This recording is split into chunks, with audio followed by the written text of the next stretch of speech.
Hi, everybody. Jennifer from The Profitable Agent joining you today on October 8th.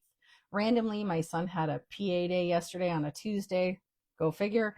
Anyways, today we're here to talk about just what you can do to take action in 2025 to ensure that you have a little bit of profitability by the end of this year. So be honest. Do you feel like you're living deal to deal? Sorry, deal to deal. One big commission check comes in, and then before you know it, poof, the money's gone, right? Whether it's on credit cards or stagers or wherever that money goes. Um, then you're stressed, you're waiting on the next closing. If that's you, you're not alone. Maybe you're taking out an advance on your next commission check just to help kind of float your personal life until the next time. I know that it's hard. Today, I'm actually going to show you how you can finally break free of that cycle, even in this 2025 market. So we have this feast and famine cycle, right? Commission check hits our accounts, we pay bills, we pay off our debt, maybe splurge on something, who knows?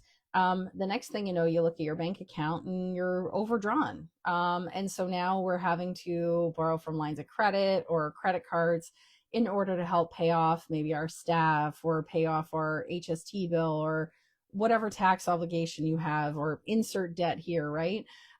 It feels like a roller coaster, and it feels like you are never going to get off, and it feels exhausting.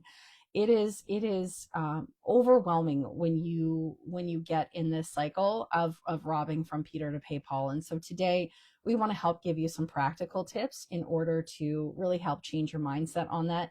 Now, this is nothing new. This is something you've heard me really preach the last couple of weeks since we've been doing these lives, but it really works, and it really makes all the difference when you start putting some intention in your money. And so today we're going to talk about some of the bank accounts you can open and the impact that it will have for you. So the real problem isn't actually your income. It's the fact that you have a lack of system to actually manage your money.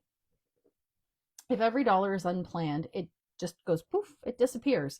That's why you feel stuck in this deal to deal cycle, let's be honest. So there's two practical steps that you can help take today to break the cycle. Again, these are not new tips, but they are absolutely things that we encourage all of you to think about utilizing today. So the first thing that I encourage you to do is pay yourself first. You are the hardest working employee your business will ever hire. And so you need to make sure that you reward yourself as such. This can be small.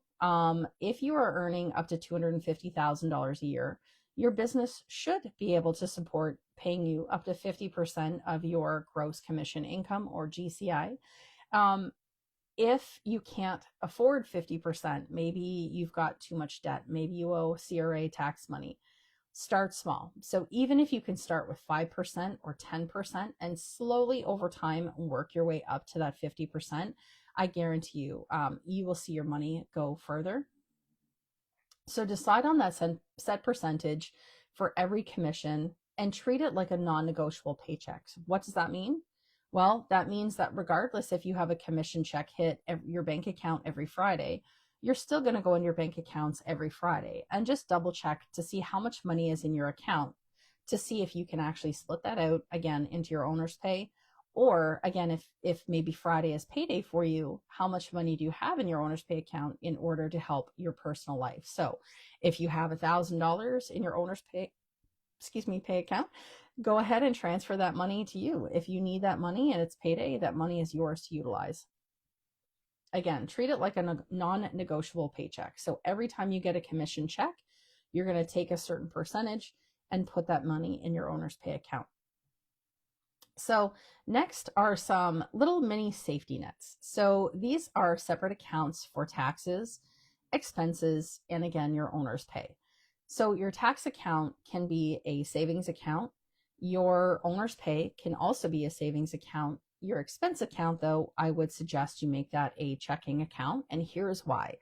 If you're going to have money come into your income account, again, this is all based on Profit First. The book that I'm talking about today is Profit First for Real Estate Agents. This one is written by a guy named Damon Udichuk. He's an amazing man in the US. He's an awesome person and helps many, many agents in the US. The original author as well is also in the book, Mike Michalowicz, with the foreword. So I highly encourage you look at picking up your own copy of that, available on Amazon today. There are some amazing tips and tricks in there for agents. Keep in mind that book is written specifically for US agents. So some of it you can do in Canada, some of it you can't. If you're interested to know what you can and cannot do here in Canada, contact us here at info@theprofitableagent.ca, and we'll be happy to set up a meeting with you to discuss the differences between the book and what we can do here in Canada. So again, back to those bank accounts. We've got our income. This is where our commission comes in. And then every week we are going to split up that income into our savings, which is tax, savings, which is owner's pay, and then checking account, which is for expenses. That way, when you need to maybe pay your home stager, or maybe a subcontractor that works for you, or maybe pay for postal digging or whatever, you can start to see clearly where the money is going to come from. All of those are expenses. Anytime you transfer money to yourself, that is owner's pay. So that money will only come from the owner's pay account to pay you, the owner. Taxes, again, start small, think 1 to 5%.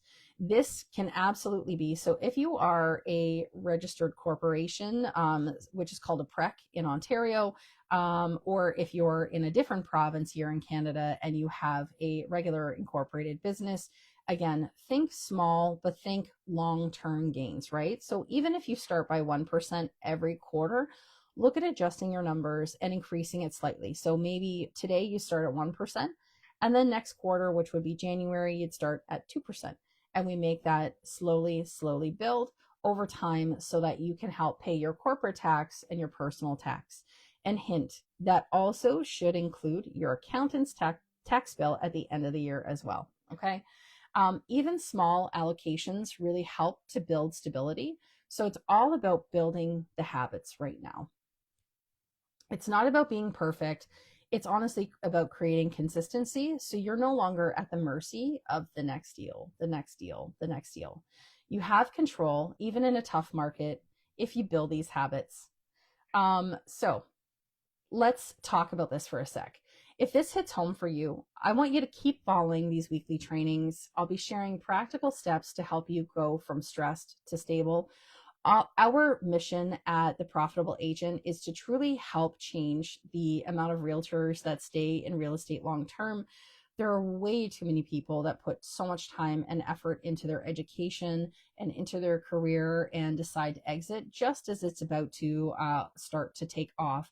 And so if we can help one person at a time, one agent at a time, and change that number of realtors that leave within the first 5 years, we know we have done our job. Drop in the comments, what's the hardest part about living deal to deal? Is it the slow months or the big checks that disappear too fast? That's my doorbell, so that's my sign to leave. Have a great day, everybody. Jennifer from The Profitable Agent signing off until next Wednesday.